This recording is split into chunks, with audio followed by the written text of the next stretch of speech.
આવડી મોટી સંખ્યામાં તમામ આગેવાનો અમારી સાથે પધાર્યા અને આપણે સૌ આ સમાજના દીકરાના કારણે ખરેખર એક તો બિરદાવજો કે આપણે સૌ જે આખો સમાજ ભેગો થયો છે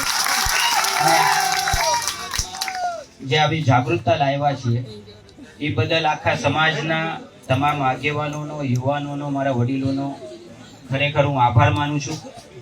આજ 18 વર્ષને એક ઉત્તમ ઉદાહરણ આપી શકે ને એવો ઇતિહાસ આ કોરી સમાજ સમાજના દીકરા તરીકે ખૂબ હું આનંદ અનુભવું છું. સાથે જ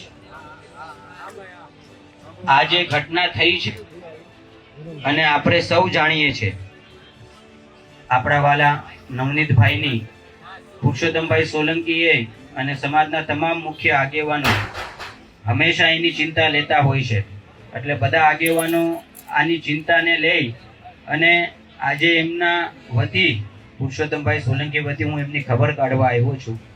મને એક એવી ઈચ્છા હતી કે હું દવાખાને નહીં પણ હું બગદાણા ગામ મુકામે આવીશ, જેથી આજુબાજુના તમામ આખા પંથકમાં મારા સમાજને ક્યારે પણ આવી રીતે કોઈ અસામાજિક તત્વ મારા સમાજના છોકરા ઉપર ક્યારે કોઈ હાથ ન ઉપાડે.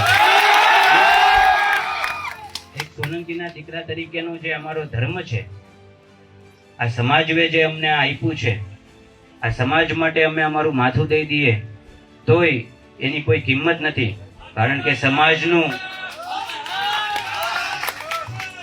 અમારું આ ઘરેણું હંમેશા અમારા હૃદયમાં છે. એટલે આ તકે મારા સમાજને હું બિરદાવું છું. સાથે સમાજના દીકરા તરીકે આપ સૌને એક આહ્વાન કરું છું, મિત્રો, કોઈ ખોટી રીતે રાજકારણમાં આપણા સમાજને ન નાખી દઈ. આપણે આપણા સમાજના દીકરાને ન્યાય અપાવવા માટે દોડવાનું છે. બાકી કોઈ બીજી ટીકા ટિપ્પણીમાં કોઈ ઉશ્કેર આવે તો ઉશ્કેરાતા નહીં. તમને એક ભાઈ તરીકેની આ એક મારી નમ્ર અપીલ છે. સમાજ એક સાથે ભેગો થઈ અને આપણા ભાઈને આપણે ન્યાય અપાવવાનો છે. અને મને ચોક્કસપૂર્વક મને એ બાબતે વિશ્વાસ છે કે 110%